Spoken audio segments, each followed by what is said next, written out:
ഷേർക്ക എന്താ കഴിക്കുക? വെജോ നോൺ വെജോ എന്താണെങ്കിൽ ആ ഓക്കെ. അല്ല അഖിലേ അഖിലേ ഫുഡ് കഴിക്കാം. ഞാൻ ഇല്ല, നിങ്ങൾ പൊക്കോ. 1 മണിയായി. ഇല്ല, നിങ്ങൾ പോയിട്ട് വാ. ചുമ്മാ വാന്നേ. എന്താ കഴിക്കുന്നേ? ചോറോ ബിരിയാണിയോ എന്തുവേണേ കഴിക്കാം. സോറി ഗൈസ്, ചോറിൽ കാർബോഹൈഡ്രേറ്റ് ആണ്, ഞാൻ കഴിക്കാറില്ല.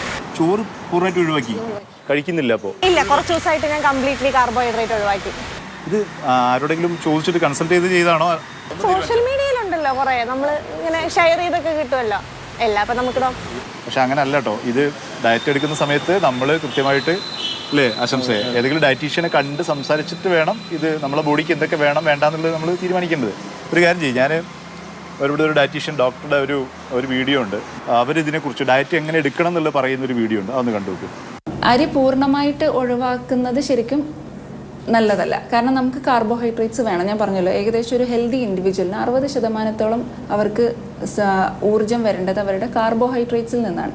അപ്പോൾ അരി എന്ന് പറയുന്നത് നമ്മൾ വ്യത്യസ്തമായ സീരിയൽസിൻ്റെ കോമ്പിനേഷൻ ആയിരിക്കുക എന്നുള്ളതാണ്. നമ്മൾ അരി ഉപയോഗിക്കാറുണ്ട്, ഗോതമ്പ് ഉപയോഗിക്കാറുണ്ട്, ഈ ചെറുധാന്യങ്ങൾ ഉപയോഗിക്കാറുണ്ട്. അപ്പോൾ അതെല്ലാം മാറി മാറി ഉപയോഗിക്കുമ്പം എല്ലാ നിറങ്ങളിലുള്ള ധാന്യങ്ങൾ, എല്ലാ നിറങ്ങളിലുള്ള പച്ചക്കറികൾ ഇതാകുമ്പം നമുക്ക് മൈക്രോ ന്യൂട്രിയൻസും കൂടെ നമ്മളുടെ ആഹാരത്തിൻ്റെ ഭാഗമാവാൻ എളുപ്പമാവുകയാണ് ചെയ്യുക. അപ്പം പാടെ ഒരു സീരിയൽ അല്ലെങ്കിൽ ഒരു ധാന്യങ്ങൾ ഏതെങ്കിലും ഒന്ന് പാടെ ഒഴിവാക്കുക എന്നതിന് പകരം എല്ലാ വ്യത്യസ്തങ്ങളിലുള്ളത് നമ്മൾ ഡെയിലി ഉൾപ്പെടുത്താൻ ശ്രമിക്കുക എന്നുള്ളതാണ് നമ്മൾ ചെയ്യേണ്ടത്.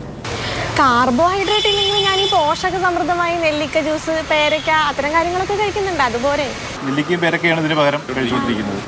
നെല്ലിക്കയും പേരക്കയും ഒക്കെ വൈറ്റമിൻ സി ഒക്കെ ഉള്ളതാണ്, നല്ലതാണ്. പക്ഷെ അത് സ്ഥിരമായിട്ട് അത് മാത്രമായിട്ട് കഴിച്ചുകൊണ്ടിരിക്കുന്നത് അപകടം ഉണ്ടാക്കും.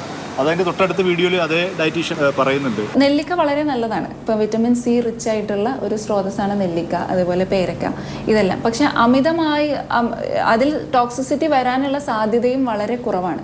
ഈ വാട്ടർ സോളബിൾ വിറ്റമിൻ എന്ന് പറയും. അമിതമാവുന്നത് ഒരു പരിധി വരെ മൂത്രം വഴി നമുക്കത് എക്സ്ക്രീറ്റ് ചെയ്ത് പോവുകയാണ് ചെയ്യുക. പക്ഷെ നമ്മൾ അതിലും കൂടുതൽ ഡോസേജ് ഒക്കെ നമ്മൾ എടുക്കുമ്പം മറ്റ് അവയവങ്ങൾക്ക് അത് പ്രയാസപ്പെടുകയാണ് ചെയ്യുന്നത്. പ്രത്യേകിച്ച് ഇതെല്ലാം അരിപ്പ പോലെ അരിച്ച് കളയേണ്ട ഉത്തരവാദിത്വം കിഡ്നിക്കാണ്.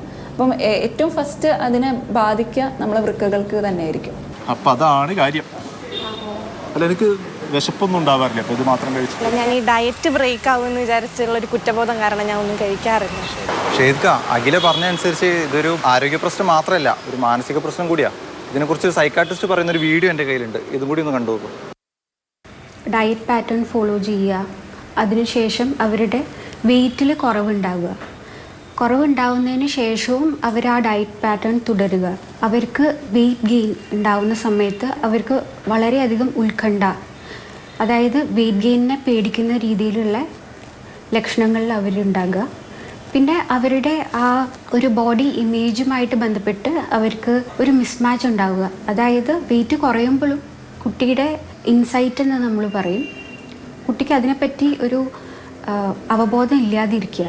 കുട്ടി വീണ്ടും വെയിറ്റ് കൂടുതലാണെന്നുള്ള രീതിയിൽ ഉള്ള സംസാരങ്ങൾ ഉണ്ടാവുക. ഈ ഒരു സാഹചര്യത്തിലാണ് പൊതുവെ കുട്ടികൾ നമ്മുടെ അടുത്തേക്ക് വരാറ്. എന്താ തീരുമാനം? എന്നാ പിന്നെ ചോറ് കഴിക്കാം. നെല്ലിക്ക ജ്യൂസ് മാത്രം മതിയോ? ചോറ് ഓക്കെ.